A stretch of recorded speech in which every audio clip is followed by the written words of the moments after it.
Hello, everyone. We're going to get started. We like to start on time. We're expecting quite a few more, but we'll just start, and that's why I asked you to come forward for the latecomers to be able to sit. Hello, good afternoon. My name is Rhonda Flenoy Younger. I'm Director of Recruitment, Outreach, and Admissions here in the School of Nursing. And hopefully you are all here to learn more about our MSN Advanced Practice Program for registered nurses with your BSN degree. Today we are going to go over the curriculum and overview of the program. And then after that, we're going to open it up to our faculty from hopefully each specialty to come speak to you about their specific specialty, and then open it up to Q&A afterwards, any specific questions you might have of the specialty to ask the faculty.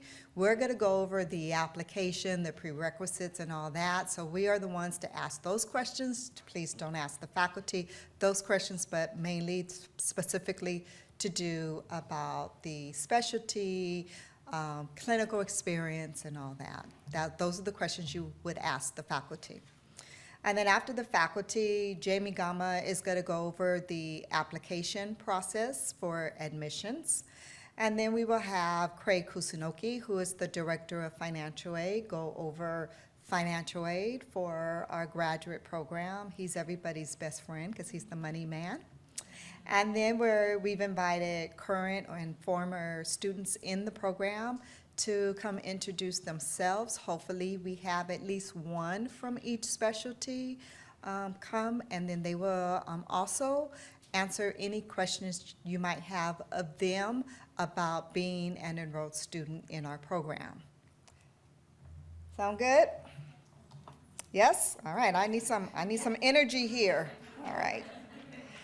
Okay, so the purpose of this info session is to give you specific information regarding our post-licensure program, the MSN Advanced Practice Program. We do offer two MSN programs. We have an entry-level master's program for those that are not registered nurses, and the Advanced Practice Masters. That's why we like to emphasize APRN for Advanced Practice Master's students. And as you might know, we just started a DNP program. So if you're interested in continuing on to the DNP program at the completion of your MSN program, that is an option. Why UCLA? Well, we like to pride ourselves to say we are a small community, a small to average school within a big university. So you get all the opportunities that any other student will have from being a UCLA student, but all the classes are held here in the Factor building. You're in your cohort of no more than 40 students per specialty, so the faculty really get to know the students. We have our own student services coordinator, so if you have specific questions, you will go to your student services coordinator.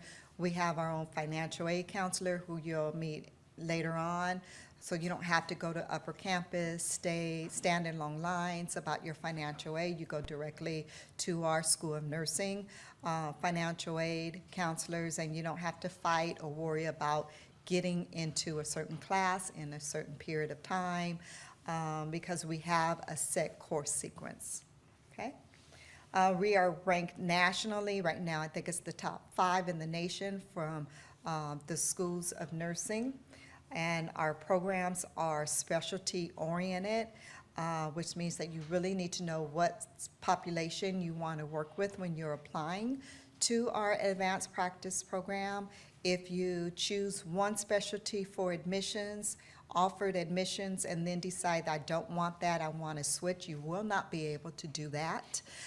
If that is the case, you would have to withdraw your admissions and reapply the following year for the other specialty. So really, really make sure that this is the specialty you want to apply for when applying for the fall 2019. And hopefully all of you are here to apply for the fall of 2019. Yes? All right. Our graduates of our advanced practice program sit for the national certification exam, so you can work in any state. You don't have to stay here in California. If you don't want to, you can work in any state. And that's one thing that you need to ask when you're looking at different programs, if their students sit for the national certification.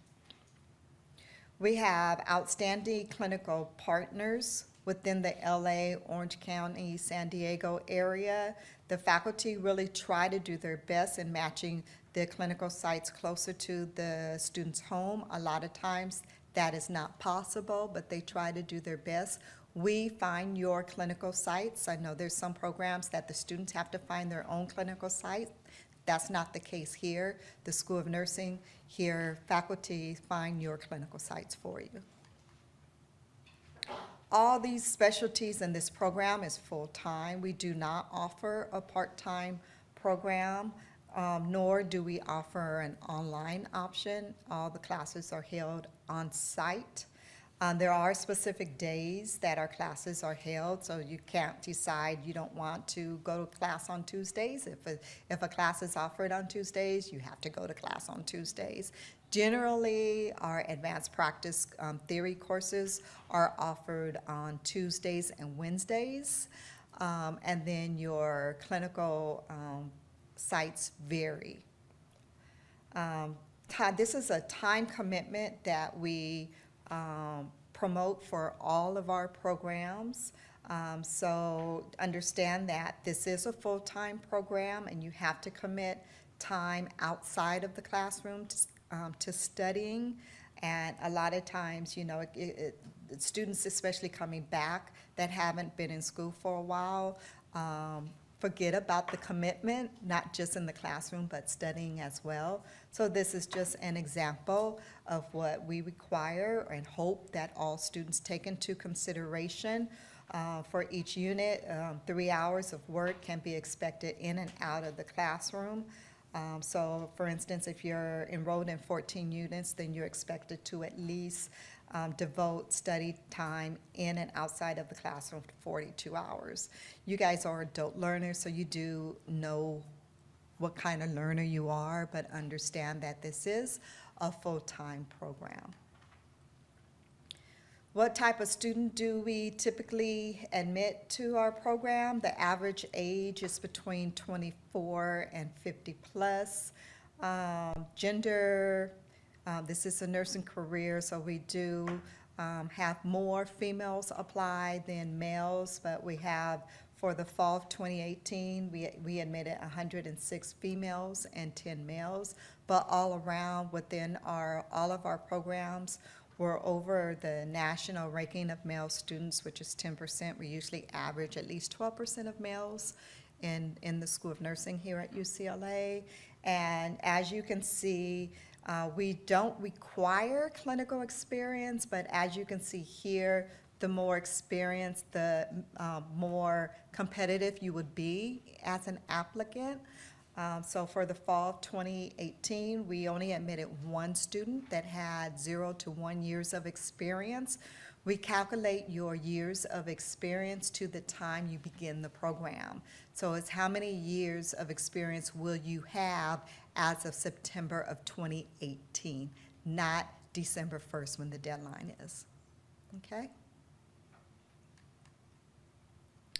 So these are the specialties that we offer here in the School of Nursing. We admit a total of 40 students in our adult gerontology acute care specialty. You can choose between just the nurse practitioner certification, the clinical nurse specialist certification, or the dual certification. Pediatric, either the nurse practitioner certification, clinical nurse specialist certification, or dual. The adult gero primary, we admit 30 students a year, and including that is the adult gero occupational health subspecialty, but this year they offered this subspecialty to family nurse practitioner students as well, since that is primary care. So that is an option. It's a great option to have two certifications, and Dr. Robbins will speak more about the occupational health certification. And then for pediatric, we admit 22 total, and the family nurse practitioner, we admit 40 a year, and we only admit once a year. The minimum GPA is a 3.0. The GPA this year will be cumulative GPA. In previous years, it was the last 60 semester units or 90 quarter units, but the university has changed that policy, so as of fall 2019 applications, it will be the cumulative GPA that will be taken into consideration. Another thing is that if any of you have 2 degrees and your BSN being your second degree for the university, your first degree GPA will be considered at the university level for the grad division, but the School of Nursing considers your nursing GPA. Therefore, you would need to submit both transcripts, the first degree and your nursing degree official transcript.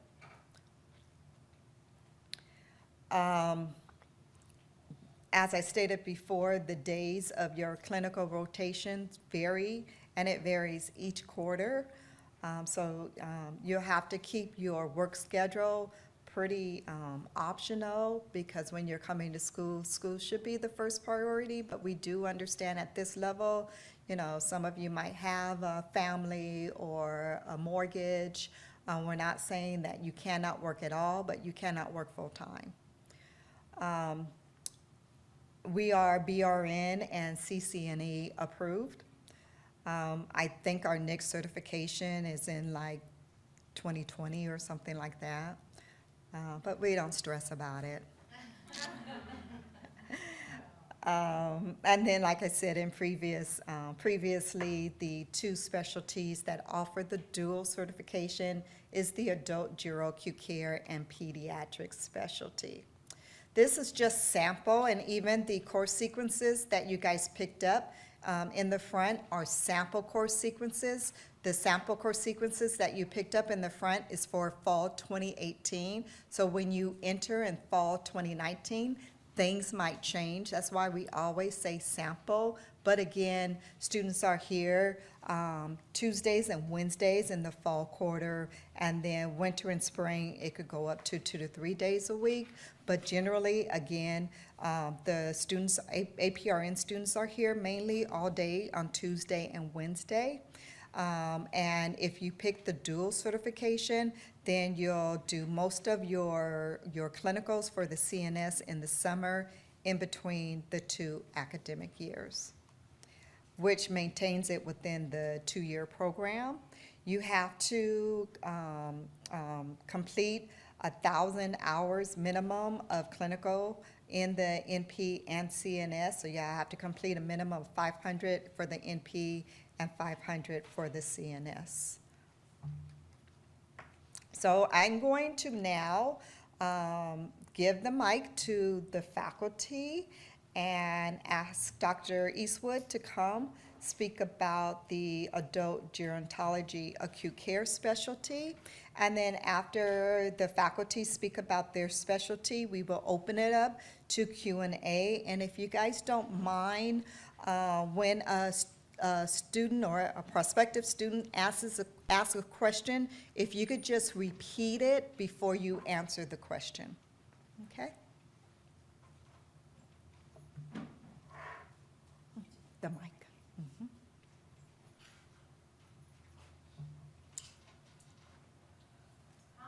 Welcome. A lot of people here. My name is Dr. Joanne Eastwood, and I am an associate professor in the acute care adult gero program. And our program, we have about 40 students in the program. We admit every year. The places that we admit to are, the places that we place students at are the acute care settings. what people think of as acute care is in hospital, but that's not always the case. Acute care is wherever the patient needs acute intervention, assessment, diagnosis, and intervention. So that could be in a cardiology practice, that could be in a clinic, that could be in a post-op cardiac surgery clinic, or as intensive as a hospitalist in an intensive care unit. So it's a broad range, and it's also even by the title that you see as adult gero, it kind of sounds like it's just the adult gero, but it actually has a wide scope of practice, and that's from the adolescent all the way through to death or the gero patient. So the title is via the consensus model, so the population is very broad. Any questions? We'll open it up to questions after everybody. Oh, after everybody. Yeah. Okay. So that's where students practice. Their placements are everywhere along from San Diego all the way up to up north, Temecula, Lancaster, out east also, and Temecula, Lancaster, and all those areas. Some are here at UCLA Health and at Santa Monica and other places along the way. Okay, thank you. Welcome.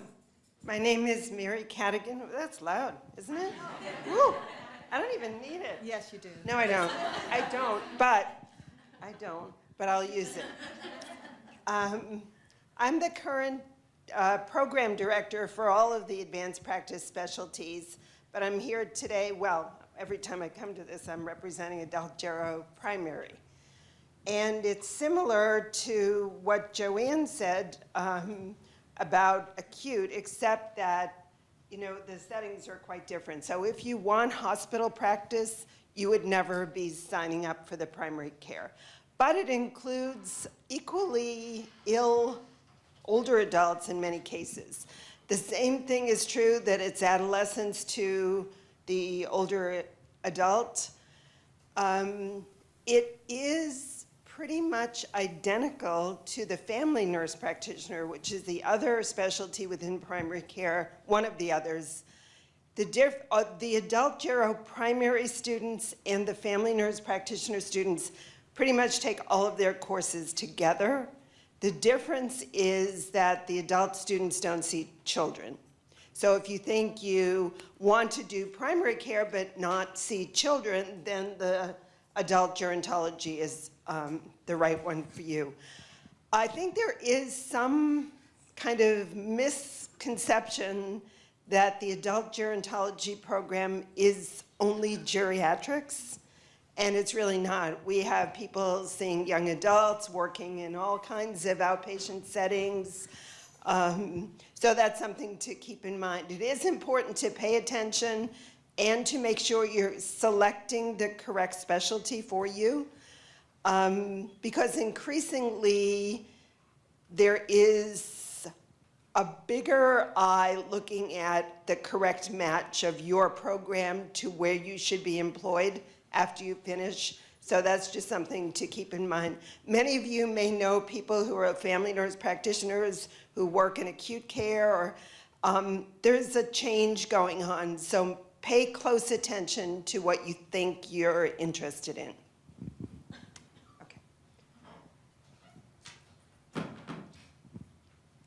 Hello. Thank you for your interest in our programs. I am with the Occupational and Environmental Health and Nursing program, and it is a specialty program that you can elect to take if you would wish. And it is for primary care, and the content is public health plus the occupational specialty components. So you sit in class with public health students, the specialty courses, occupational medicine residents from Irvine, industrial hygienists, and so you're all together in there. And so why? Well, Why would you add that on? Well, because no matter what you're doing, you will be seeing people who are either healthy because of their work or maybe not so healthy because of their work. And being able to recognize how to promote health and how to deal with injuries is important. And also some people will elect to specialize when they graduate. They will work in places. I'll just tell you some recent places people went. Big Pharma. They are at Amgen, Pfizer, Johnson & Johnson, Agilent.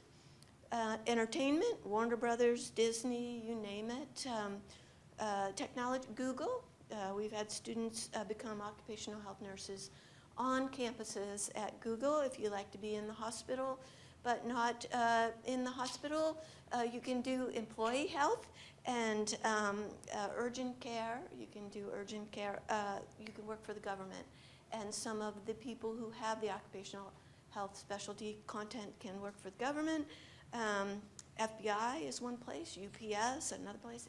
Anyway, so that's what it is. It's an opportunity if you elect to do it. Would you just clarify that it's added to? It's added to. No. There's not an occupational health nurse practitioner program, so you add the occupational environmental health specialty to either adult gero, primary, or FNP. Or family, yeah. Yeah. Where's Sarah? Oh.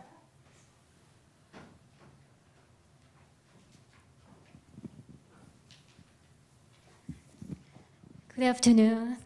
Nice to meet you. My name is Sarah Choi. I'm one of the faculty members for Family Nurse Practitioner Program. So I am also a family nurse practitioner. Right now, more focusing on research, but I have about 10 years of experience as FNP. So basically, family nurse practitioners see patients from all age groups. Mostly, they work in primary care setting. For example, I worked for the county community health centers for Santa Barbara, but there are different like a group practice setting, and also some FNPs work a primary care department for the hospital setting actually, and also public health settings. So there are a variety of very different practice settings that you can go to. In terms of curriculum, maybe that was covered earlier, but it's a 2-year program. But depending on your work situation, occasionally I see some students taking longer. But I think almost all students go on 2-year program. Anything else that I should answer?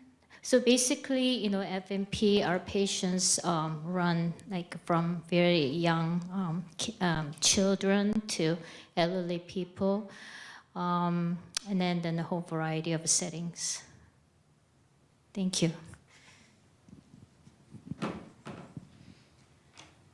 Last but not least is Pediatrics. Hi, I'm Dr. Nancy Pike. I'm an associate professor here, and I am both pediatric primary care and acute care certified. Our program, I am one of 4 pediatric faculty here. We cover the age range of newborns to 21. If you are transitioning a child with complex medical needs, that age can go up to 23. We have 3 course sequences currently. We have the PNP nurse practitioner role. We have the CNS, pediatric clinical nurse specialist role track, and then we have a dual certification track as a pediatric nurse practitioner / clinical nurse specialist. And I know Rhonda had explained those to you already and the course hours associated with it. At the end of the 2 years of the program here, you're eligible for certification through ANCC as well as PCNB, which is our pediatric specialty board that we promote and support. There's a wide variety of jobs available as pediatric nurse practitioners, primary care trained in ambulatory pediatric clinics, also in the hospital and subspecialty clinics, as well as urgent care clinics and home health, as well, nurse practitioner experiences. So we place our students in a wide variety of primary care as well as subspecialty clinics, a variety of clinics that we choose from. You don't have to go out and find your own preceptors. We actually have very well established, excellent clinical preceptors that we assign you to. And I'm sure many of your questions are going to be, is there a place close to my home and things like that. Sometimes you may have to travel to get to a good clinical site that is very comfortable with precepting students. So I just wanted to mention that. Who in here is interested in pediatrics? Raise your hand. 1, 2, 3, about 4, 5. Okay, good, good. We also like to see on your application that you have RN experience in pediatrics. We oftentimes get applications from people with all adult experience and they want the PNP role, and that's not a good match. So make sure you do have pediatric RN experience. Thank you. Okay, so now we're going to open it up to Q&A. So if I could ask all the faculty to come up front. And now is the time for you to ask any questions specifically to their specialties. Don't be shy. We won't bite. Go ahead.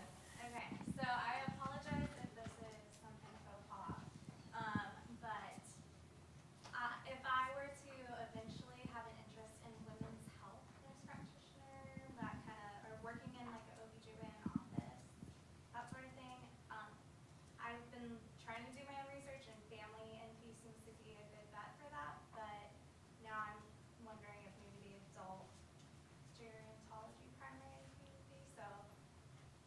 You could do it in either of those specialties, so I think it would depend on what else, what other interests. Program offers more. More clinical placements? Yeah.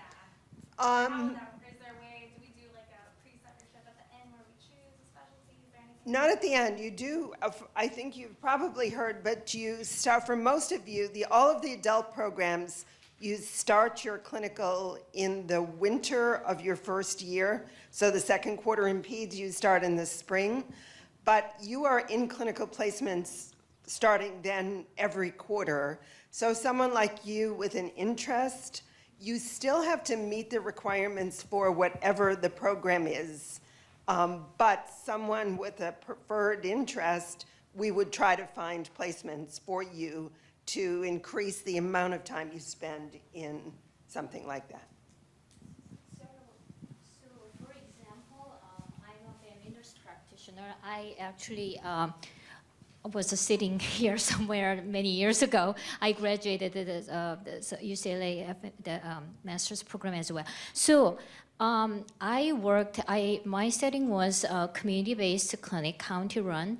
For the first probably 3-4 years, I basically functioned as a women's health nurse because more than half of my hours were dedicated towards family planning, postpartum care, women's health, and all that. So I think a family practice program will serve you well, but I think adult gero as well, depending on your focus. Because as working in a family planning clinic, I saw teenage girls young mother, and but also the women's healthcare maintenance, the pap smear up to like a 70, 80-year-old woman. So I think being family practice program can kind of broaden your future, the career plan. I mean, other specialty as well, but it's more flexibility. I think. What's one thing that you guys notice that students kind of underestimate when going from the floor to becoming a nurse practitioner, especially in the acute care setting? Just curious from what you guys have seen. I agree with you. We have the core curriculum, which all the students take, which is your patho and your pharm and all that.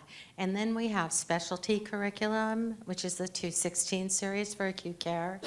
And I would say that people do get a little behind if they have not had experience, say with EKGs, cardiovascular, at least at the step-down level. So I would say a step-down unit would be a good place to work to come into acute care if you do not have intensive care unit. I would not go from a med-surg floor straight into an acute care program without a switch in my workplace. That would be very helpful. I hope that helps. Hi, I'm interested in your ACNP program. So I just wanted to know, just piggybacking off her question, just what is the demographic of your students? Do most of them come from an ICU kind of setting, or do you have a mix of like a step down kind of? Just I would say it's probably 50-50. A lot of step down are now coming into acute care, and we do facilitate all that in the program, but know that you are going to study. We do have labs in basic EKG, and then we have the labs in 12-lead EKG. So we can help you with all of that. But my personal recommendation would be working at least on a step-down floor before you came into acute care.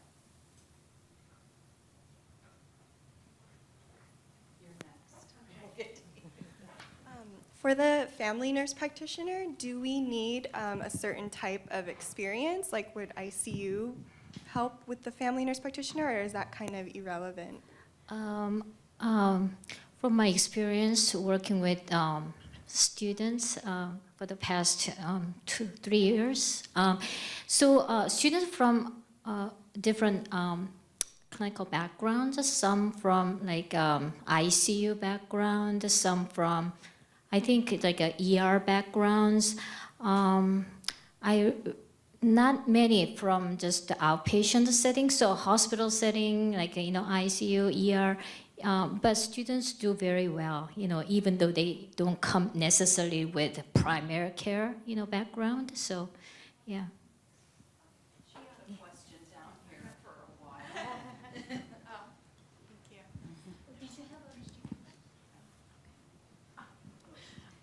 I'm interested in the pediatric dual program. Of the clinical settings, how much would you say is that primary care, and how much would you say that's like acute care, inpatient clinical?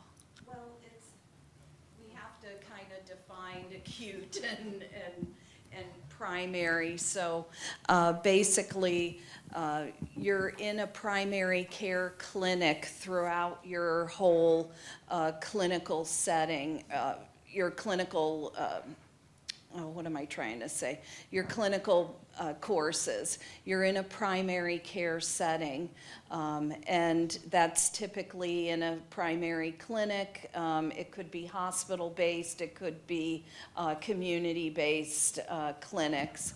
And sometimes we have some pretty interesting also rotations that you can do in school-based clinics, in underserved population, homeless clinics that serve children and families.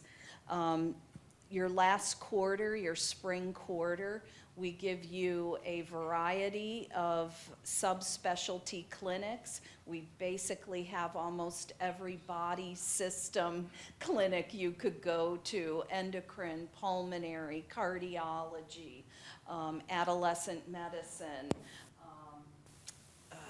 just pretty much every pain clinic. We have a lot of different subspecialty clinics that you'll have the opportunity to rotate through as well. But you're going to build upon your primary care foundation by going to these subspecialty clinics. The majority of our students do end up in subspecialty practices, with primary care clinics as the second most common that we see. So we're going to go back to her. She had one more question, and she has the mic. That's true. Having a mic helps. So if we want to go into like a specialty, like let's say like dermatology or like cosmetic dermatology, would family nurse practitioner be like the best choice for us? Or? I'm not sure if I can say the best choice, Uh-huh. but I've seen the family nurse practitioners who go into the aesthetics or some skin-focused practice settings. So I think, yeah, I've seen a few actually, going in that field. So.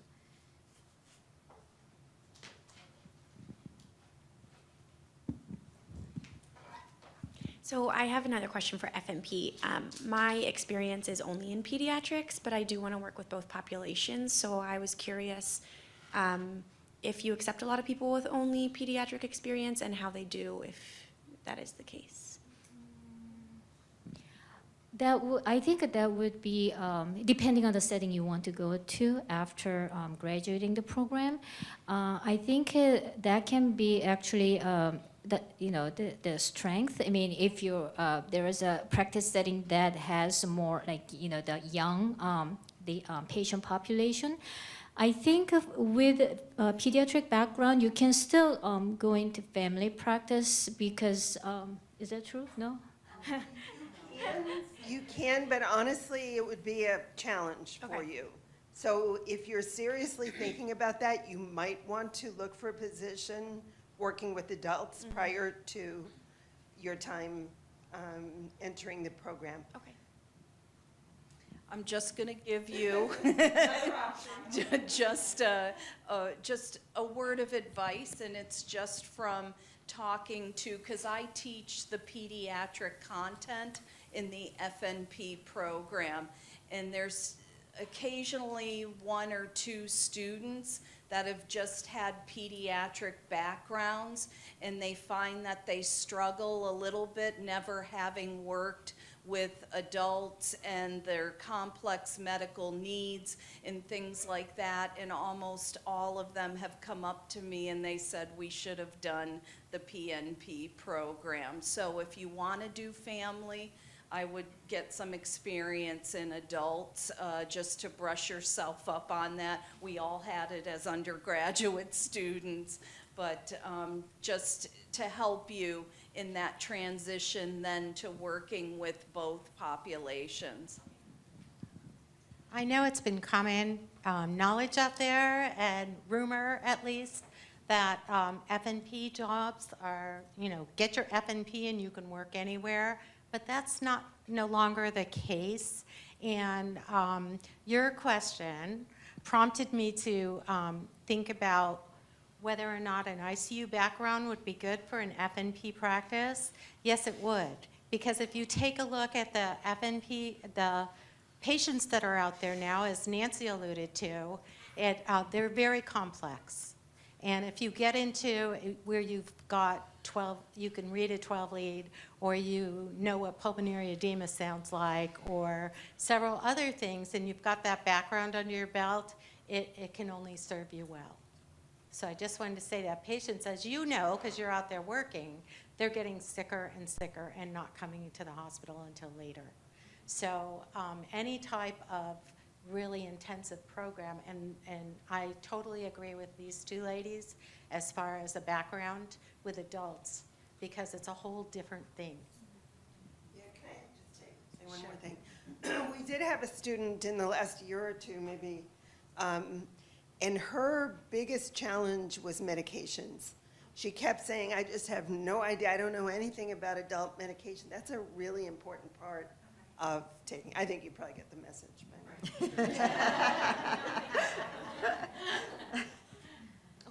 now. No, Okay. Hi, I have two questions. Are there any 12-hour options for the FNP program in terms of clinical preceptorship, or are they all 8 hours? There are a few, but the ones that we have, that, for example, we're familiar, at least I'm familiar, and maybe you are too, Sarah, with a couple of like urgent care settings where you can go for 12 hours, but you can't complete all of the requirements for the program just in an urgent care setting. So you wouldn't have the option for always having 12 hours. I And you understand. can't do more hours and save them up and push it on to the next quarter, if that's what you're thinking No. about wanting to do 12 hours. No, I just wanted to know, like, in terms of, like, just quarter base, if that was an option. But thank you. And also, I wanted to know, in terms of the occupational option, how many courses, hi, Dr. Robbins. How many courses are offered, and are any of them offered in the summer? Yes, the main theory course is offered in the summer, and you can elect to take courses throughout your 2-year program. So you have to take electives as part of your program, so you can choose to take occupational health as your electives. Hi, I also had a couple questions. One, do you have any collaborative or bridge programs from your BSN into the master's here at UCLA? And then secondarily, if I'm thinking about more of like a sports medicine, orthopedic, rehab track, is that something that NPs get into, or is that more of like a PA or something like that, different job role completely? Don't say PA. Nurse practitioners can do just about everything that a physician assistant can do. I assist in the operating room, open and closed chest. There's things that we can do just as easy as they can. So that is a specialty that you can get into. I don't think it's geared, your question is geared to pediatrics, but Yeah. you know, definitely Yeah, and- probably family or adult gero, primary care, Right. or maybe even And wound care. occupational health, Yeah. a large component is ortho, and sports medicine is considered, sports is occupation for people, so it's considered occupational. Hi, I'm interested in pediatric pain and palliative care. And I know that NPs work both in inpatient and outpatient environments, and I've been hearing a lot more about the acute care NP specialty, hospitals wanting that if you're going to work inpatient. I'm wondering if that's been an issue for your graduates, if any of them have decided to work in the pediatric hospital environment, or? Yeah, that's an excellent question. We had a graduate of ours last year is now over at UCLA working in pediatric pain and palliative care, as well as 2 of our other former graduates are at Children's Hospital Los Angeles in pediatric pain and palliative care. It depends on if you're in the clinic setting adjusting chronic pain therapies. That is fine for a primary care NP.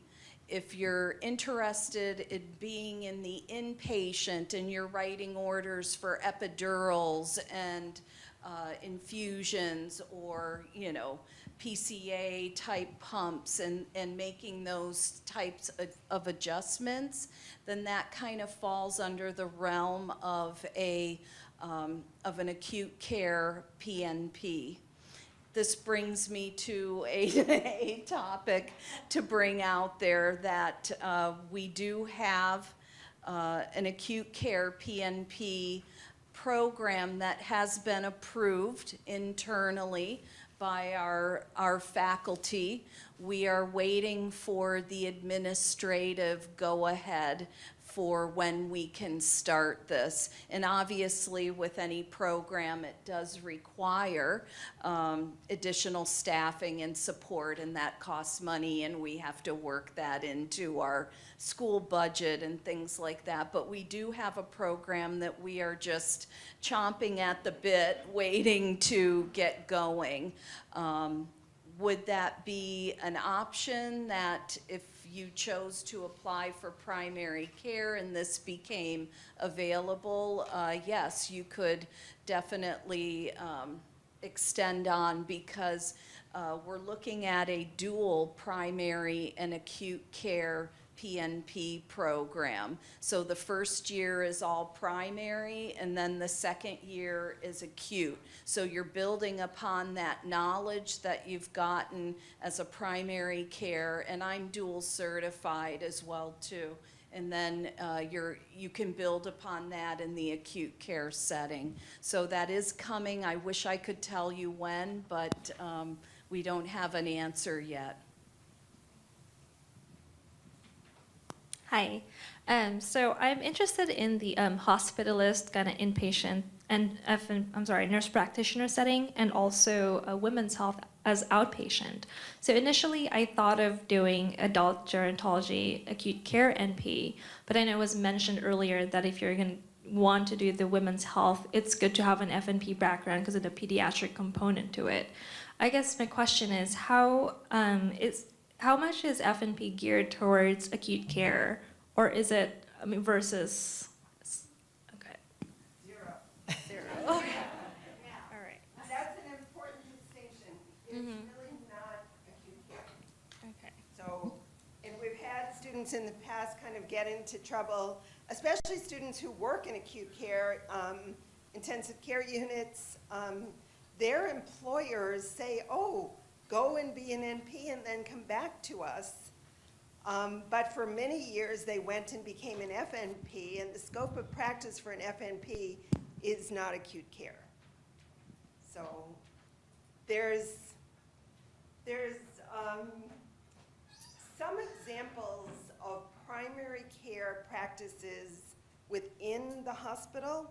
For example, in one of our clinical settings for the adult gero primary care, in that practice, they do primary care for their patients who are admitted to certain units in the hospital. So for example, someone who goes for a hip replacement, this practice goes and treats their diabetes, but it doesn't do things that would be acute care. So if the person ended up in the ICU, they couldn't follow that person. But there are some examples of those kinds of, combination, but it's not acute care. It's primary care in the hospital, really. Okay, thank you, faculty, so much. Can we have one more? Okay.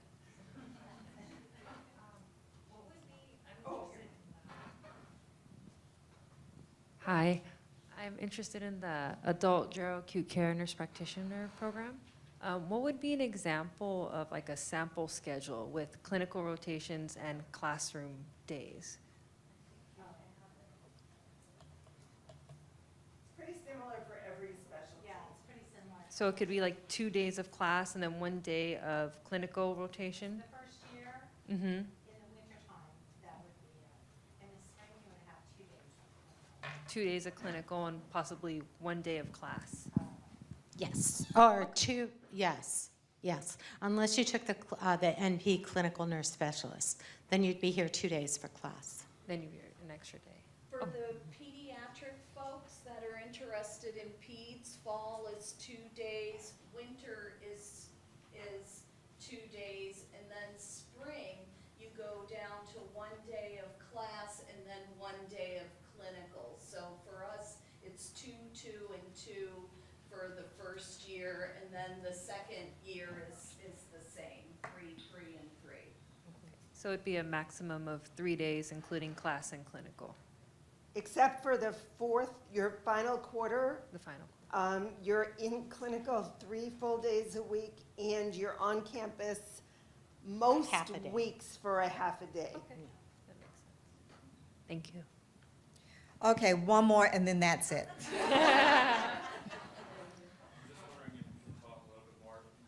I was just wondering if you could talk a little bit more about the DNP program. Actually, there are DMP information sessions. And this isn't one of them. But there are, Rhonda can give you information on that, Rhonda and Mark. So the DNP program is a self-supporting program, and they're just admitting their first cohort this fall, but it is a post-licensure program, so it's for nurse practitioners with experience. All right. Well, again, thank you, faculty. And I'm going to put up the screen here, so if you guys think of any more specific questions for the faculty not having to do with the application process, feel free to email them. And so please write down the emails real fast right now before we go forward.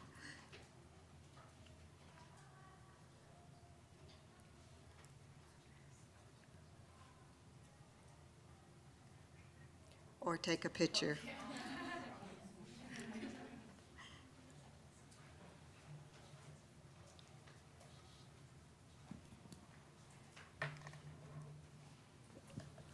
Okay, so we're going to continue on. Now I would like to introduce Jamie Gama, who's one of the recruitment and admissions coordinator, and she's going to go over the application process. Hi, everybody. So this is the website actually where you're gonna find our application, okay? So don't go there and start now, okay? Because if you do, that's gonna be the old application from last year, okay? So the application will actually open sometime in September. So towards the middle of September, it will be open, okay? So it'll be grad.ucla.edu. So I would assume mostly everyone here will be a new application, okay? Readmission is if you were offered admission in the past or something like that, but I would think mostly everyone here will be a new application type. And make sure you pick the right program, okay? We have 2 master's programs. One is a post-licensure that you will apply for, and the other one is a pre. So it's for people who have a bachelor's degree in a different area, and they also get a master's degree. So don't apply for that one, okay? Apply for the MSN APRN program, okay? So in the application, it's actually the application that the whole university uses for graduate school. So it's not like a special nursing application, okay? So as long as you select the correct program, School of Nursing, then you'll just list your chronological order of your higher education. You don't need to enter the community colleges, just the places that you got degrees from, okay? So if you have 2 bachelor's degrees, you can enter both universities, okay? You will need to upload unofficial transcripts. Sometimes in the past we've had there's something when you log into the university and it gives you like a worksheet of all the classes that you took. That's probably not a good idea to upload because it's really hard for us to calculate your GPAs. But you can just have an old copy of a transcript that has your degree posted, or if your degree is still in progress, same thing. Just order an official transcript. It'll be unofficial once you open it. So just scan it or take a good picture of it and upload it into the application, okay? It's a good idea to do it on a PDF, really, okay? So, but if you're admitted, we're gonna bother you a lot. We're gonna email you so many times you'll get sick of us asking you for a copy of an official transcript, and we'll give you deadlines, okay? So, for example, you got your AA in nursing from a community college, we will also need that official transcript. Okay, so we will need both. But not if you just went to a school and took maybe like a music class, and we don't need those transcripts. Okay? Yes? So are you saying that at first you take a picture of it and then upload it? Upload it, yeah. And then do you need to ask Once you're admitted. If you're offered admission, we will let you know, and we will give you a deadline.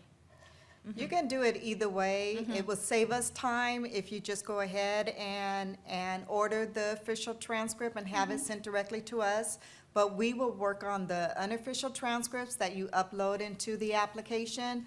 But if we already have the official transcript, that saves us time in requesting the transcript. Yes.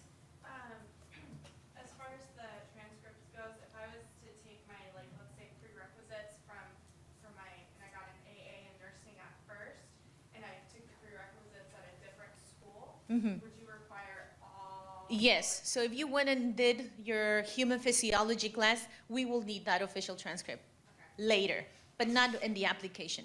Like if you're offered admission, yes, we will request that transcript. So for the admission application? It's only where you got degrees from. Yes, only where you got degrees from, yeah. And you can send them now. If you know for sure that you're gonna apply and you wanna order and go ahead of yourself and order an official transcript, you can send them to us. We will save them in a special place and then we will match it to your application. Yes. What about like the high school advanced placement classes, like statistics courses? Is that on my transcript? Is it on your transcript?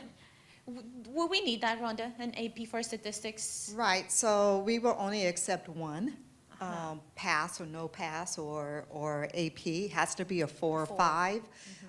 If you graduated from a UC, then we would know you passed and got credit for it, we would know you passed it with a 4 or 5. But if you did not graduate from a UC and get credit for it, we need a copy of the AP score. Yeah, so you can also email the transcripts, but don't send them to the main graduate UCLA address because we'll never see it. So you can use one of our personal email addresses. So you can order them online. So, but use our emails, one of ours. Yeah, and we will get it. And then you can see if it's been downloaded and things like that. Because if you just send it to the main graduate division, we will never see it. Yes. So just to clarify, so let's say if we went to like a community college and we took like just a general ed class that had nothing to do with like nursing, We don't you don't need need a it. transcript from We that don't school. need it. Okay, just for where we got our nursing degree. Okay. And any other prerequisites. And you will also need to upload a statement of purpose, 3 pages, double-spaced. Well, take advantage of the 3 pages, okay? So it's your self-assessment of potential and how well you think you're gonna do in graduate school. You make it really personal. Don't say how smart you are, but it's your time to shine at the same time, you know? So 2 different faculty members of the specialty you pick, and then talk about the specialty you picked and why you picked the specialty. Talk about yourself. So 2 different faculty members from the same specialty will review your application. They will score it so you can clearly state your goals. You know, you understand the advanced practice role. You talk about your clinical experience as a registered nurse. Basically everything they said, you know. So they'll be the ones reviewing your application, okay? So you mention your leadership activities. It is a master's program, so everything outside of the classroom counts. So you make it look really awesome, okay? So if you have something that you want the reviewer to know and you list it on the resume, but you want them to know, then you write it in the statement, okay? Because they'll look at your resume, but they for sure will read the statement. 2 different set of eyes, okay? So you can talk about challenges, any challenges, your multicultural and diversity experiences. If you speak another language, you can put it on the resume that you're bilingual, but maybe give an example on how you use your bilingual activity, okay? So again, 2 to 3 pages, double space. No font requirement. It's any font, just don't make it too small. Okay, there's also a personal history statement as part of the application of the UCLA general application, and you should fill it out. So it's not a duplicate. So this is the first year we're doing this, and So here's where you include any educational, personal, economic or social experiences, challenges.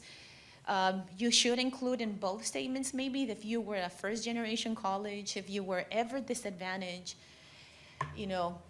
financially, educationally, you write it in here, okay? And this also be different from the Graduate Opportunity Fellowship that you'll hear about later. They also require another little statement. So that's changed. Oh, it's changed? That's one of the So this other is what it is? changes. So this is what it is. Okay. So if you plan to apply for the Graduate Opportunity Fellowship, which I think Craig will go more into detail about that fellowship. Then we'll If you use this. apply for that Graduate Opportunity Fellowship, then we will use the personal history statement. There will not be a diversity statement required this year. Oh, okay. So this is changed for this year. So Craig would actually use this to see if you qualify for the Graduate Opportunity Fellowship. So you basically write why you should be the recipient of a lot of free money. It's money you don't have to pay back. Right. So you have to make this look good also, okay? And I just want to add Yes. that this is a requirement this year. In previous years, the School of Nursing did not require this statement, but it is a requirement this year. And if you, don't have any life challenges, if you're not first generation, then speak about your contribution to diversity. Okay? Your resume, it will be a professional resume, your honors received, any associations you belong to, list in chronological order. 2 pages would be enough. 1 to 2 pages, it's okay. You can go to your professional organizations, all of your community service, all of your leadership activities, list them in here, okay? And make sure you pick the right specialty. So there's no changing of specialties. Once you, if you're offered admission to one specialty, you will not be able to change later throughout the program. Okay, so once you're offered admission, that'll be your specialty. So make sure you pick the correct specialty, because we will send your application to be reviewed to those faculty from that specialty, okay? And those are all the specialties. And make sure in your statement of purpose, you also include what specialty you're applying for. A lot of times, a student, like Jamie said, will choose adult gero primary, but then in their statement of purpose, they talk about the adult gero acute care specialty. And then faculty come to us and say, well, this student, all she talked about or he talked about was acute care. So make sure that your statement of purpose and your choice on the application match the specialty that you're applying for. Okay, so these are our 4 prerequisites. So the human physiology has a time limit. It's 5 years from admission. So maybe most of you maybe have it expired, but that's okay. It doesn't count against you or anything, okay? And also the physical assessment also has an expiration. It's 3 years from admission. So human physiology, the latest, if you're applying for 2019, the latest we will take it is 2014, anytime in 2014, okay? So nursing research at the BS level, and don't confuse it with the nursing research class that you will take at the graduate level, okay? So you will still have to take nursing research at the graduate level, but we still need to see your nursing research class at the BS level, okay? No expiration for that one. And statistics or biostatistics. So we actually have a course list online. It's actually a huge PDF that you can see. A lot of these classes are listed from a lot of different schools. But if you took one that is probably not there, it doesn't mean that it's not approved. It means that maybe we haven't reviewed it, but if you send us a course description, we'll let you know if that's okay. So when you fill out the application, if your human physiology is expired, you can just say that you plan to take it. And same with the physical assessment. So we offer physical assessment here at UCLA. It's a very short list of schools that actually have an approved physical assessment course. So you will have the chance to take it. So maybe so you apply, you submit your application, right, in the fall. In March, you'll probably know if you're offered admission maybe at the end of March, okay? So then you can plan to take the prerequisites. So you can wait until March and plan to take the classes. So we will offer human physiology online through the UCLA summer session, okay? And that has a lab. The physical assessment will also be offered in this very same room here in the summer, and that also has a lab. So there's other options. You can go to the UCLA Extension. They also offer human physiology online, or UC Berkeley Extension. So we have the list online. So if you're interested, you can take a look now. Yes? For the statistics, let's say the statistics we took isn't like approved by you guys, do we need to retake it? Like, yes. But like at a community college or something before applying to the No, school? no, you don't have to take it before applying. Okay. So in March, you will know if you're offered admission, then you can make plans to take it. But it has to be taken before the program starts in the fall. Okay, and we can take it So here, you basically just have the summer left to I take the see. classes. Yeah, Okay. yeah.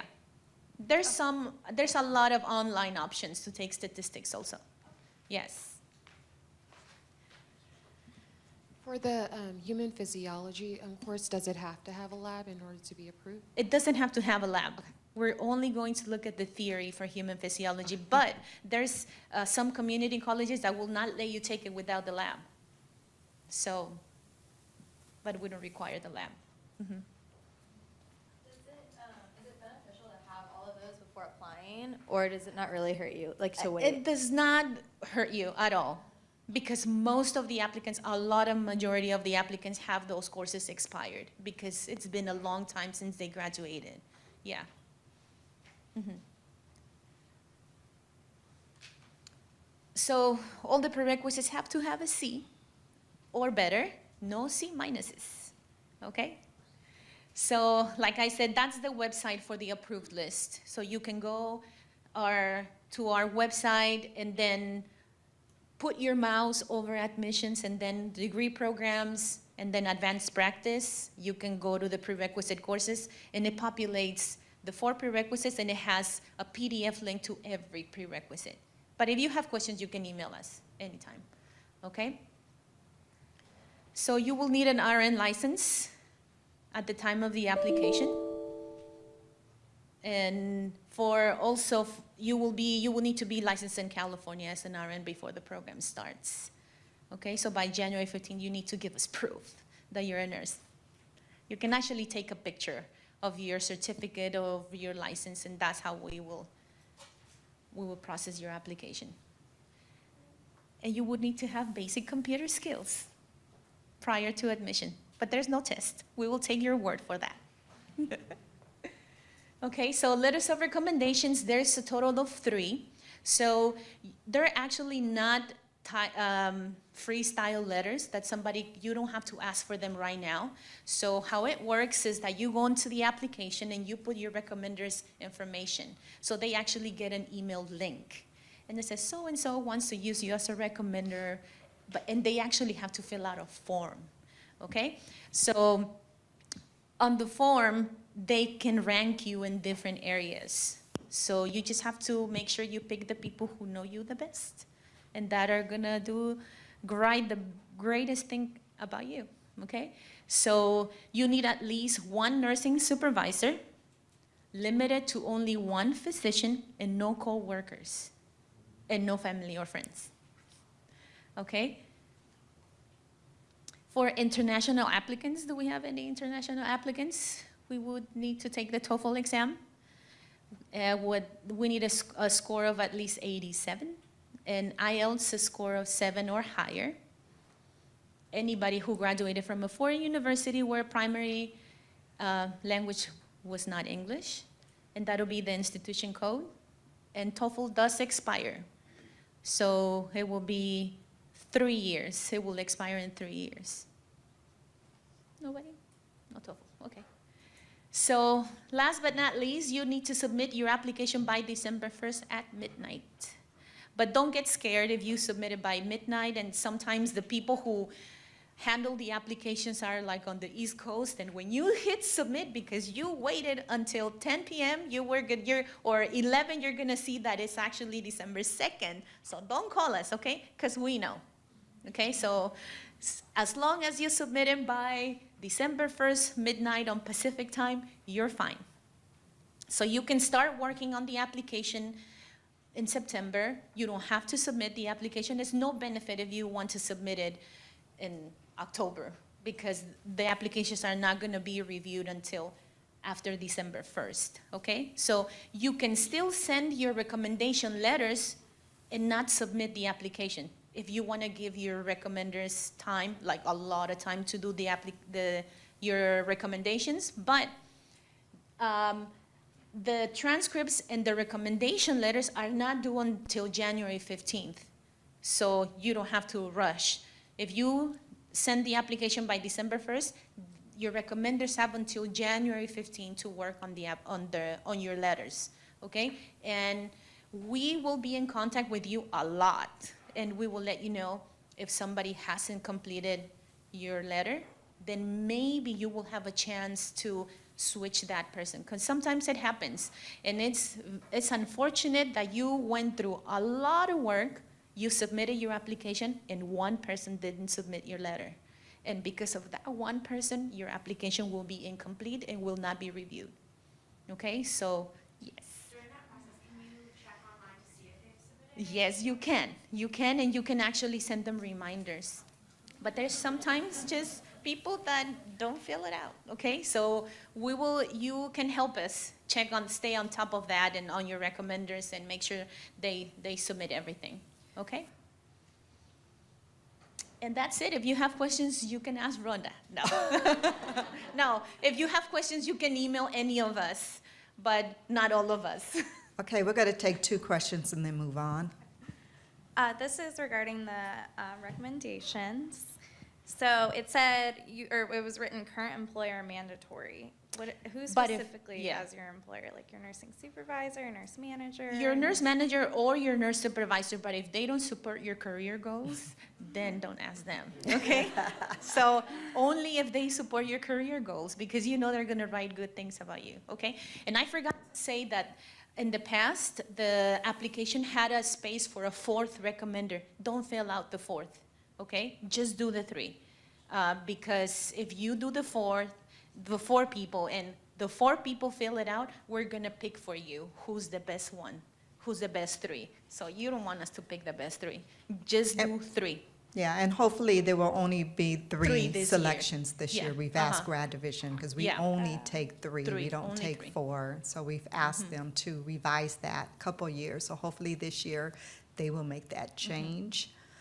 So I guess I'm sorry. So is it mandatory to have your It is or mandatory. What is that? Okay. It is mandatory, but I would talk to your supervisor or nurse manager or CNS now about your career goal and continuing your education, and then see who's more open to it, who's more supportive, and that's the one you should ask. And then what would a charge nurse be considered? Is that So is the charge nurse like a supervisor to you at that specific time you work, or do they have the same lateral? Like, are you a RN2 and your charge nurse is a RN2? Because we won't accept coworkers. Okay, I see. And sometimes they type it because there's specific questions, and they will say, I'm a co-worker of so-and-so. Yeah. Okay. So I It's would anybody kinda- in a supervisory role. Right, I would kind of Yeah. try to stay away from charge Yeah. nurse. Thank Okay, one more question, and then we're going to move on. We'll be here afterwards here to after, answer a yes. few questions, okay? We just try to keep on time. Hi, so my question is, if I recently moved to California, I'm waiting on my license, and by the time I put in my application, I haven't started my work, then would I still need a current employer? Like, would I need to be working?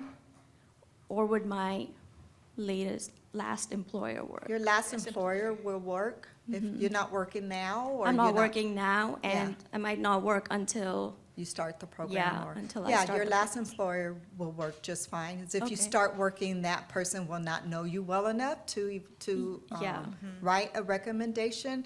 But this is again a new policy this year that we are requiring a copy of your California license by the January 15th deadline. So start working on it now. Yeah, I've already started the process, but it's just, and I have my transcript from Canada, so it's international that way. So do I still need like TOEFL? And No, you don't need No, TOEFL. No. not from Okay. Canada. Not from Canada. Okay. And my another question is like, when will I be considered in state in California? It's a year. You have to show proof of living in California for at least a year. Okay.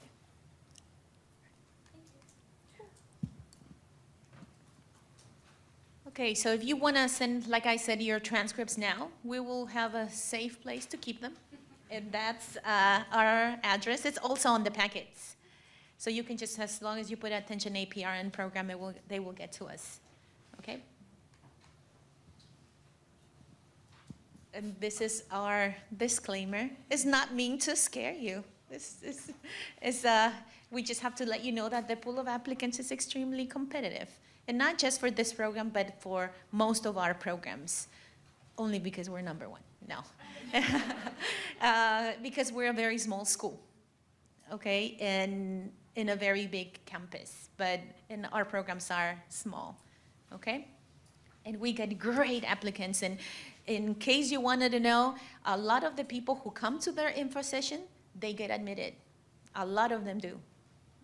Because you're Yeah. learning what we're looking Yes. for in an applicant. Yes. So it is positive that you took the time you're to here. come to the info session, because now you know what we're looking for in an applicant. Thank you. Yeah. This is the white coat ceremony, the first year. And in the middle, in the black and purple, is our dean, Dean Linda Sarna.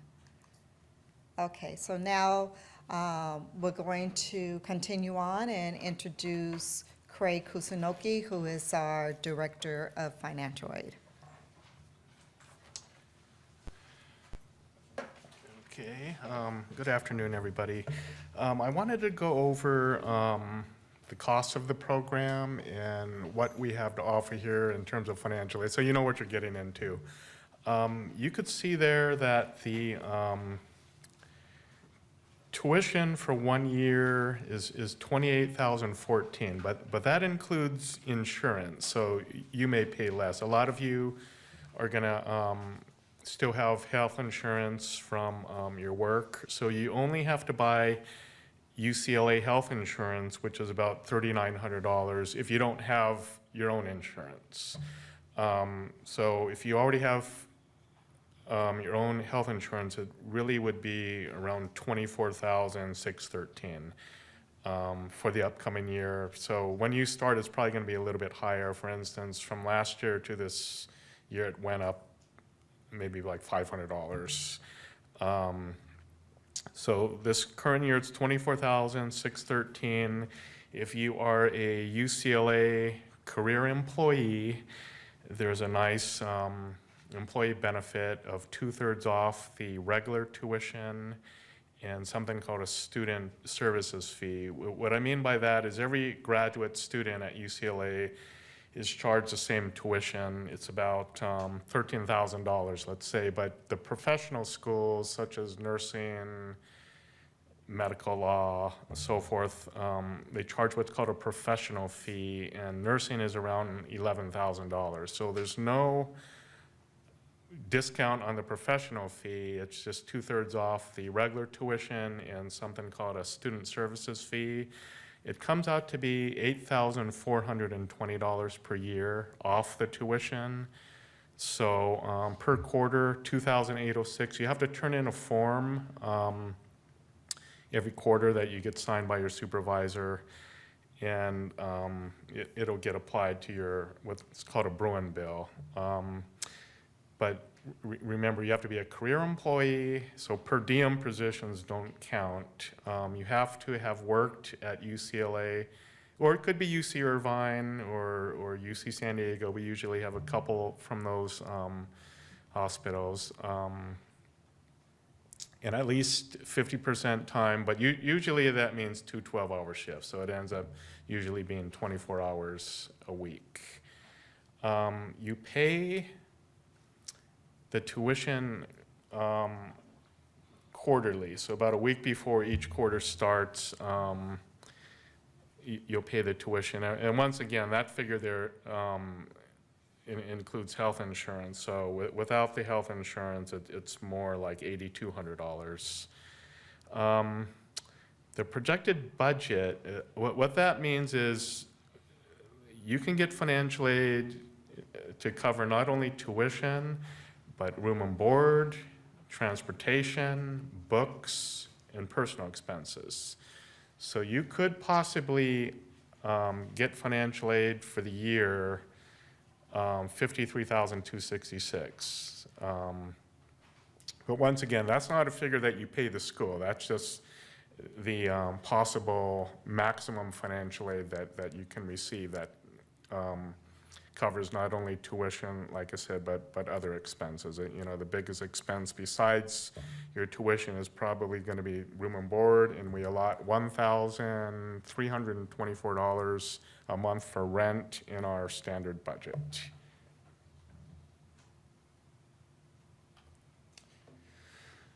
Okay, so what do you have to do to apply for financial aid?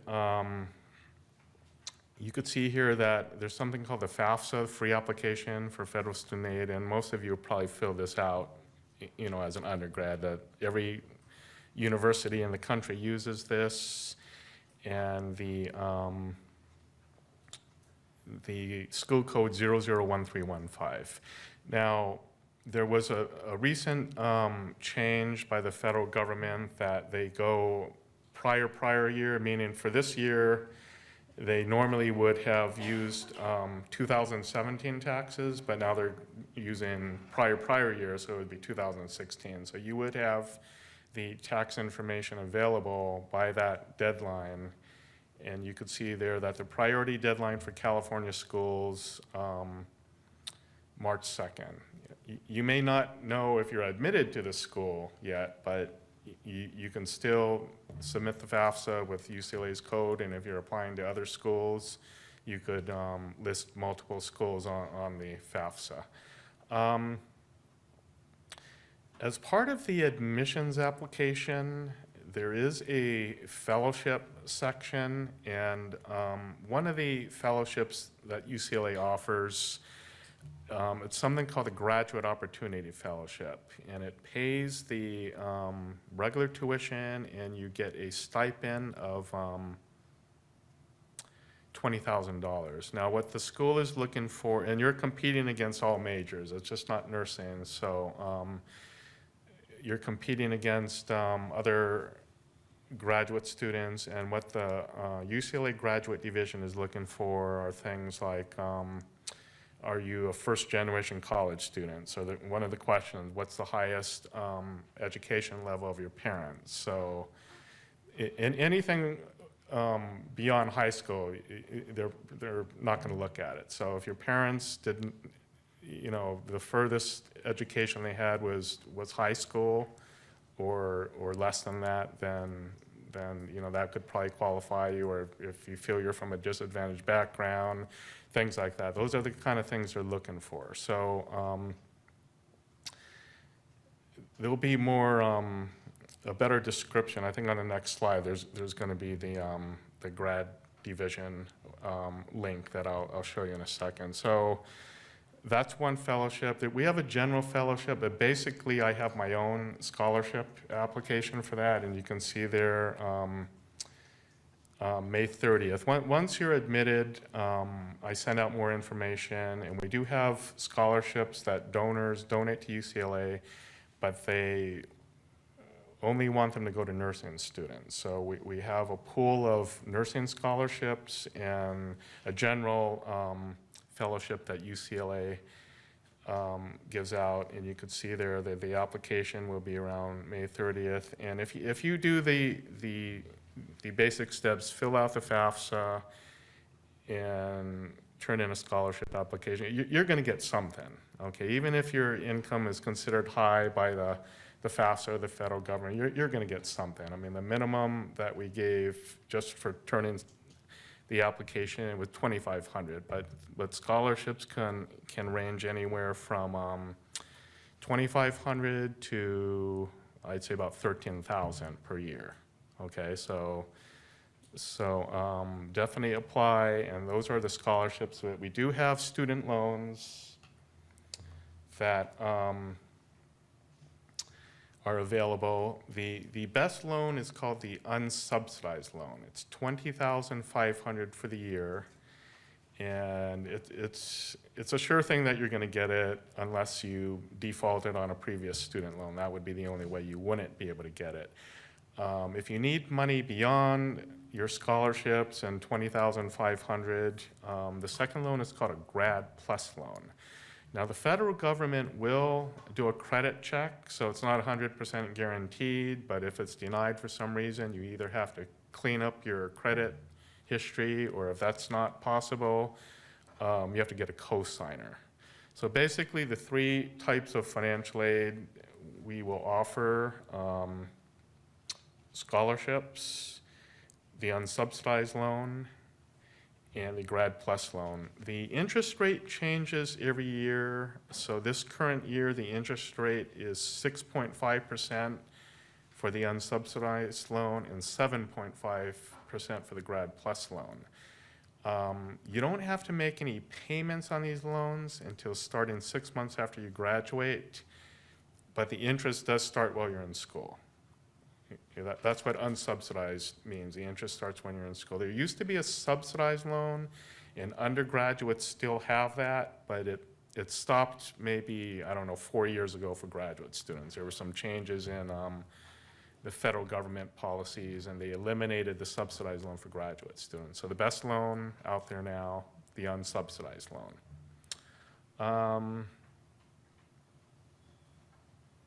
Yeah, you could see there's scholarships based both on merit and need, but like I said, if you don't have the what they call financial need, you'll get something if you apply, like I said before.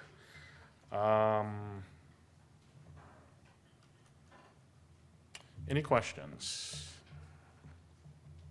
Yes. So if right now I'm working full-time and I filed jointly with my husband, would you still encourage me to fill out a FAFSA form? That's a good question she brings up, because she's working full-time, so your taxes are going to indicate, well, you had full-time employment. So we do have a petition form. It's called a petition to use projected year income. And what that means is I can reevaluate your income based on the 12-month period starting in the summer and the 9-month academic year. So I'll take the summer starting July till the end of the school year. So most likely, if you reduce your working hours, it's going to be lower. So I can reevaluate your income based on a petition form we have. And then if I file my taxes jointly, would you evaluate me as a combined? Yeah, using projected year income would be your spouse too. So, we're going prior year, so maybe your spouse's income might be more, it might be less, but there's a good chance yours, it'll work out better because the student's income will be less. Most students do reduce their hours. I guess they're possible to work full-time. I don't believe we recommend it, but most students are going to reduce their hours, usually 2 shifts a week, or some people just quit altogether, but that's up to you. Well, we're going to have students coming up here, so you can hear, they're better equipped to talk about working and going to school than I can, so that maybe could be one of the questions you ask them. Any other questions? Okay, well, if you have any individual questions, I'll be here afterwards. Okay.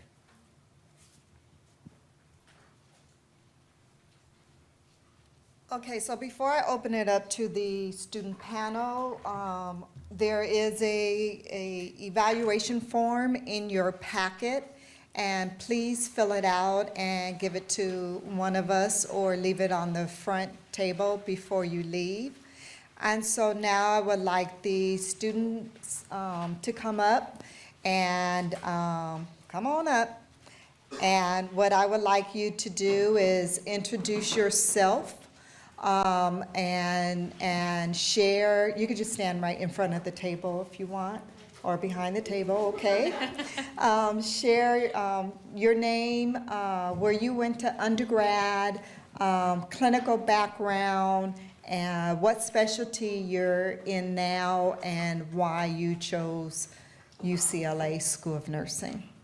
And then we'll open it up to Q&A. That was a lot of questions. Okay. So Your name. So my name is Evie. I got my undergrad at Cal State Long Beach. I just graduated from the Adult Gero Acute Care program here at UCLA, and will be taking my boards this summer. Background, I've done a little bit of everything. Started in like med-surg, did tele, and then really enjoyed working on a stroke unit, neuro patients, and so that's why I ended up coming back for the grad program. And then right now I'm working in at UCLA on their eye surgery center. Hence, came from work, sorry. But was that all the questions? Mm-hmm. Hello, my name is Marita Elison. I am in the Adult Gero Primary Care program. I graduated from Cal State Dominguez Hills, and my background is in home health. I was in the hospital for some time, but I didn't like that setting. And so when I was introduced to home health, I mean, it just opened many doors for me.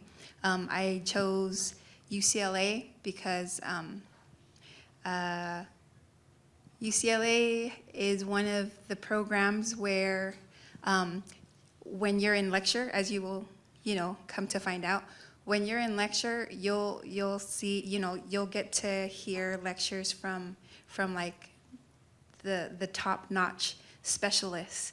And that's what that's what drew me into like UCLA, because I thought, what better way to like learn than to receive like all this knowledge and information from like the top people. So that's me. I'm Michelle. A little background is I got my ADN about 7 years ago from Saddleback College in South Orange County. And then I don't know if people have done like the online program, but I got my undergrad from WGU, and then ended up applying here. Background-wise, I did 3 years in tele. Currently, I'm in ICU. I'm working there per diem. We just finished our first year of our program, working on or coming into our second year now. But it is possible to do per diem. I mean, I know there are some students that do it full-time still, but I don't know, I guess it takes some commitment. Yes, but I do like maybe like 1 day every like week or every 2 weeks. They're usually pretty flexible. What specialty, Michelle? Oh, FNP, or Family Nurse Practitioner specialty. You're talking about which one? Okay, yeah, and totally love it.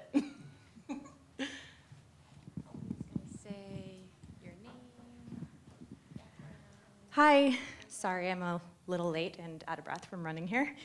I'm Alex. I am in the acute care program. My background is predominantly in the OR. I've been in the OR for about 5 years now.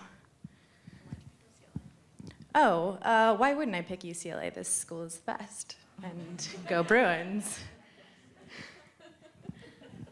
We're not paying them to say all this. Wait, what? And then they also, like I said, like Mama Rhonda, Mark, everyone is so amazing. They're so embracing. Like my husband just graduated last month. Was it last month? Yes, last month. And honestly, he's he's really happy with UCLA, like the program in general.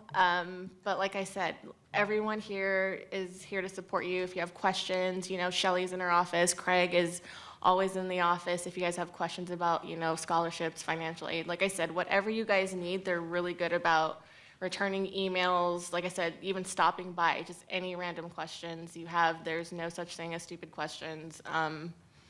But yeah, that's why I'm really proud and really happy that at least I survived my first year of NP school. Okay, so now we're going to open it up to Q&A, and don't ask the question until Mark gives you the mic, please. Thank you. Come on. Yes, our friend back there.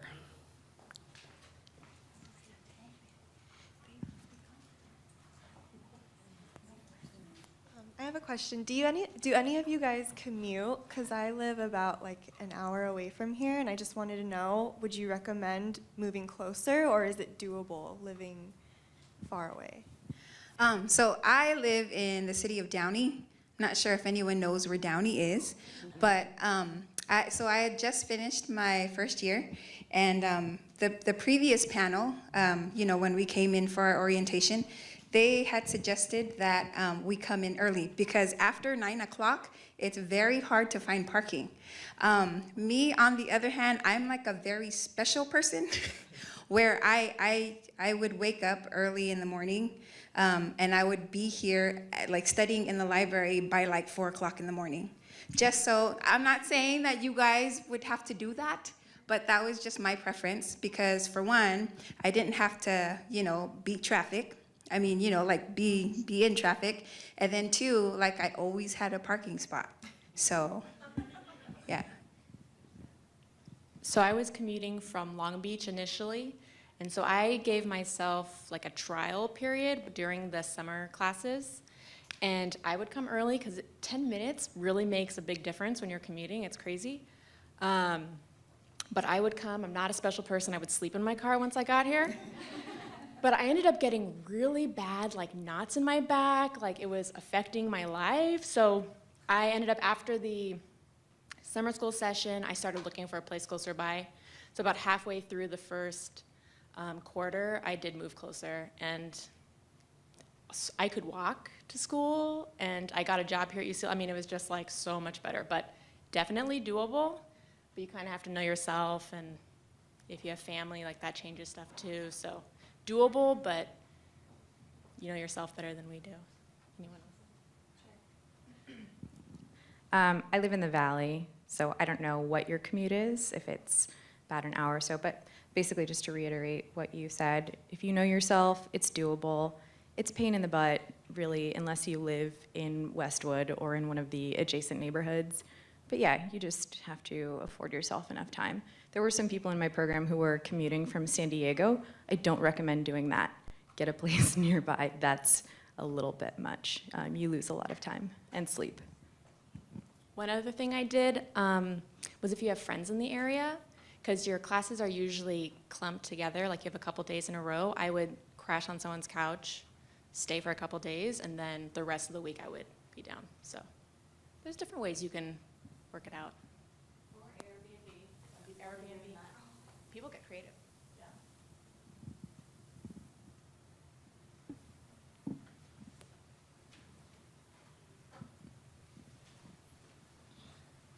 I just kind of wanted to hear from your guys' perspective how your clinicals have been going, if you guys are happy with your placements and where you guys have been placed, and is it what you expected? So for the last 2 quarters, I've actually been at a private practice, and honestly, I almost wish I could stay with him another quarter. I think they do an amazing job. Well, I've had a really wonderful experience with the doctor I was precepting with. I feel like I've learned so much, and I was really happy with it. I don't know about the others. So I was placed in with healthcare partners. And the preceptor I had for the last 2 quarters, we did house calls. And so it was kind of like down my alley because that was my background, was, you know, home health, where we would visit patients in their homes and stuff. My my experience was phenomenal. I do wish that I could continue with my preceptor, but all good things must come to an end. Another thing is I do know of, like some of our classmates who didn't have, the same experience, good experience as, some of us. But what what we encourage you to do if you fall into that category is just to let your advisor know as soon as possible. If you feel that it's not working out for you, then, like, just be open about it, let them know. That way they can hurry up and find, like, other placement for you. Like, they are very, very good about that stuff. And then also what I do like about UCLA is they do find your clinical sites for you. I know there are some other programs where you have to literally find them. I know my coworker had to find all of hers for peds, women's health, and she said it was like the biggest pain in the butt in the whole wide world. So that was probably one plus to this program that I really liked. That was actually one of the reasons why I chose UCLA, was because for my undergrad I did have to choose my and find my preceptors, and that was very difficult. So I really think that the preceptors for me made the program so amazing. I loved my placements. I completely agree that if you do get stuck in a place that you're not clicking with the preceptor or you don't like the area, speak up for yourself fast, because it gets harder to place you later on. You also get sheets where you can write down what areas you're interested in. So don't be afraid to write whatever you want on that sheet, because your advisors can pull some strings. I don't know, I got placed in areas that I didn't think I was going to be able to, and just had a really good time. So I would say speak up for yourself, and if you don't like something, make a change. But also I did get placed in one clinical rotation. I wanted to be in neuro, and I did a liver transplant rotation. So it was not what I expected at all, not anything that I had done in my past, and ended up really liking my preceptor. Learned so much being in an area that was not familiar. So I would also say step out of your comfort zone a little bit, because you can learn new things no matter where you're at. So a couple different things there.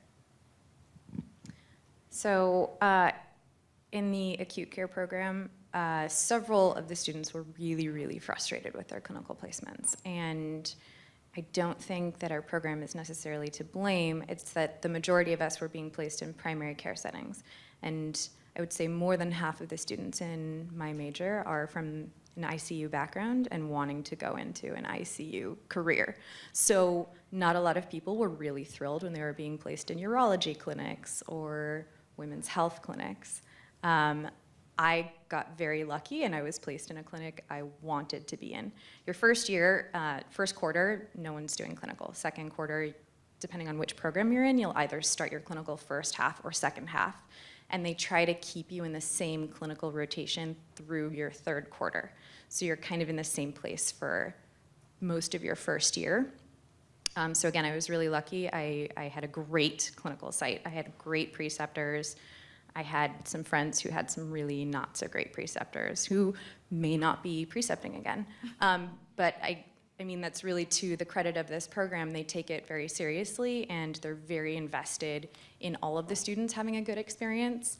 When we would meet in our individual groups to discuss our experiences at our clinical rotations, the instructors paid very close attention to the things that we said. If our preceptors were not acting appropriately, if we weren't learning, they kind of jumped on it and said, okay, well, I'm gonna go and speak to your preceptor. Tell me what went wrong, tell me exactly what happened so we can straighten this out. They really want you to have a good experience and to take everything that you can. So, and then for your second year, they do really sit down with you and make sure that they are clear about what you really wanna do. I think second year is when they really try to get you into rotations that they tailor your experience a little bit so that you are geared towards areas that you might actually pursue a career in. What is that for you? So I am a very easily pleased person. I'm very open-minded. So I did urgent care for my first year. And for my second year, because I have this big background in the operating room, I essentially told my instructor that I wanted to do something with a procedural base. So as far as I'm aware, they're trying to place me in an interventional radiology rotation for my first rotation. And I think for the next two, they're looking at things like trauma, other various surgical rotations, things that involve a lot of hands-on, getting your hands, feet dirty, whatever the saying is. Hi, I was wondering for the application process, if you might know what made your application stand out, or if you have any tips, just what made you special? To be able to be admitted to the program, like what do you think gave you the edge? Because it's so competitive. Do you have an answer? Oh, I can go first. We can go down the line. I don't really know what gave me an edge. I just kind of had I think I generally had a strong foundation. I went to a really good undergraduate school. I went back to nursing school for a second degree, and I knocked my GPA out of the park. My personal statement, I'm really not a good judge of my own writing, but I certainly put a lot of heart into it. There's a little section at the end where they want to know why you chose UCLA, and UCLA's been a part of my life as long as I've been alive. Everyone in my family went to UCLA, so I think those little details help. I know that they really emphasize your personal statement when you go to the information sessions. They say that's really the most important part. And when I talk to some of my classmates, they think that that's really what helped them stand apart from other people. And not necessarily your writing or your writing style, just the content, the heart, whatever you're trying to convey. So I actually applied to the program twice, and the first time I didn't get in, and so I know exactly what changed. I applied right after graduating from my bachelor's program, and I didn't even know if I wanted to go back to school at the time, so I think they could tell that my heart wasn't in it. I was just like, this sounds fun. Eventually I want to do my master's.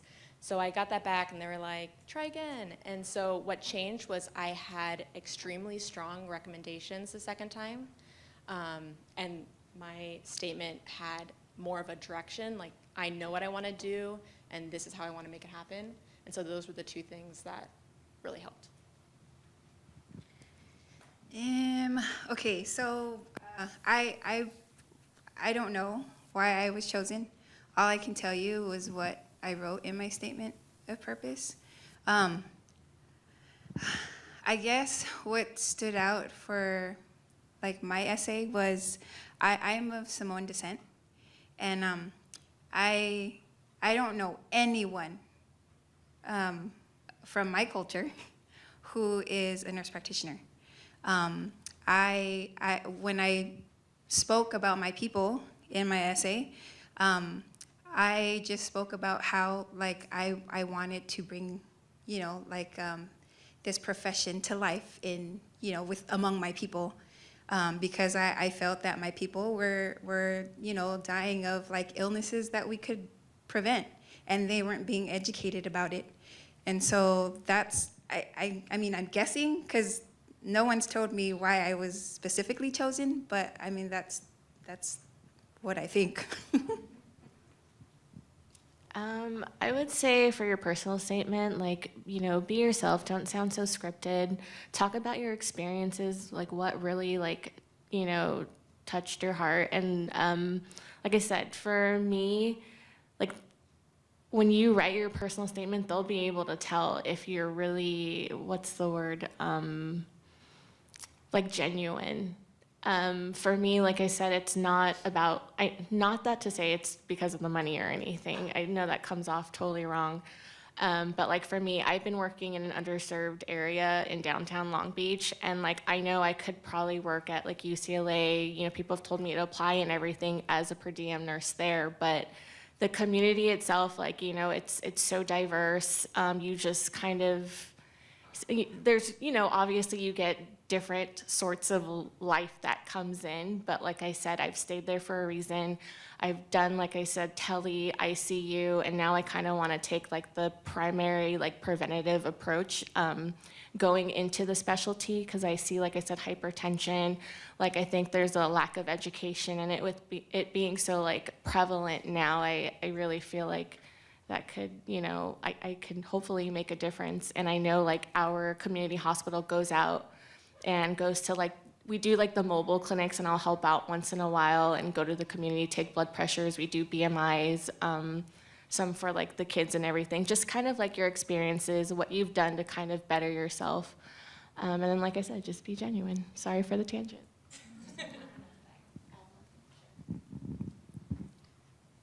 So just not exactly related to the application, but also just to the experience of being a student. If you are really passionate about this, it should come across in your personal statement, but it will also carry you through this program. My instructors have said that the only times people have ever not passed a class, not passed a quarter, or failed out were the students who really didn't feel strongly about this career. They were kind of meh, they didn't have a direction, they didn't know why they were doing it. So it does mean a lot to have a passion. Even, I'm somewhat directionless, but I knew I really wanted to be a nurse practitioner. So if you have that drive, if you have the heart and the passion, just try to find a way to put it on paper. And read it to people, have other people proofread it, see if, yeah, sorry, I know that, they tell us a lot in the program when we're writing papers to ask someone else to proofread it just to make sure it sounds right, and ask someone to read your personal statement to see if they can tell what your drive is, what your passion is, if it's really coming across, if it's moving or meaningful.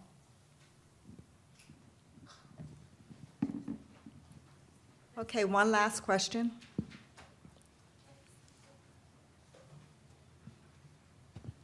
I just wanted to ask, what are some things you guys did for self-care during the program?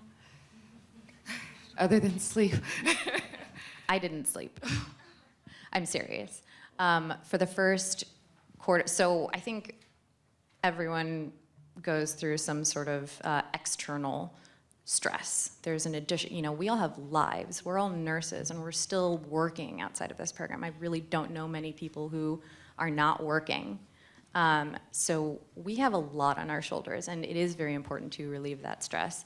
I went through a personal thing that was very stressful, and I made a decision about midway through winter quarter that I needed to do something for self-care, and I started working out, like carving out time, and for me, it meant sacrificing sleep. It was more important for me to do something proactively to better my health and my mental well-being, and honestly, I'm better for it. I lost an hour, 2 hours here and there, but I'm a healthier person, and I survived because of it.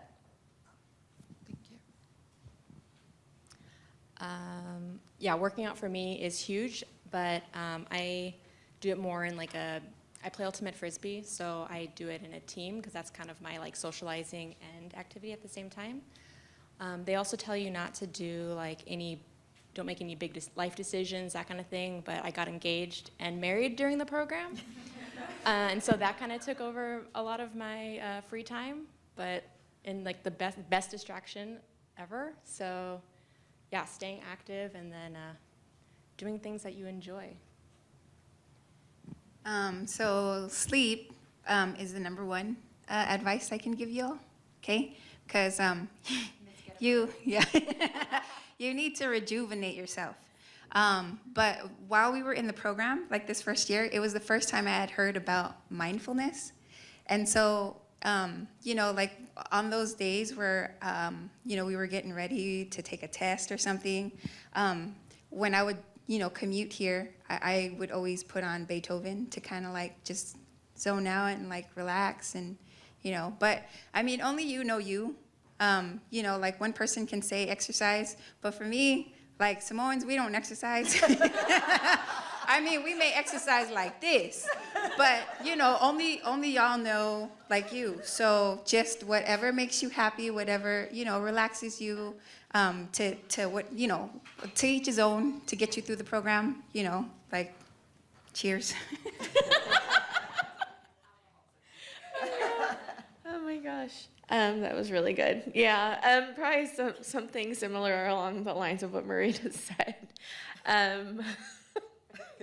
Sorry, it was really funny. I want to say exercise, but that's not the truth. I have a wiener dog, and she was talking about mindfulness, and like I said, there's nothing like a dog that, I mean, I'm not saying to go out and buy a dog, you know, but like with her, I know I make it a point to play ball with her like 30 minutes a day. I know it's not exercise, but like I said, it kind of brings you into the present, and like I said, you're throwing the ball, they're happy, tails wagging. The whole mindful thing is super big here, and I actually downloaded, before I take my exams now, I actually put my AirPods in and I close my eyes, and it's called Headspace. I don't know if anyone's heard of it, but it like kind of talks you through like breathing and kind of like, you know, being in the present. So mindfulness and getting a dog, I would say, for me. Thank you. All right, thank you guys so much. And so, again, you know, we are all here for another 5-10 minutes to answer any of your questions. Thank you for coming, and don't forget to hand in the evaluation form. Thank you.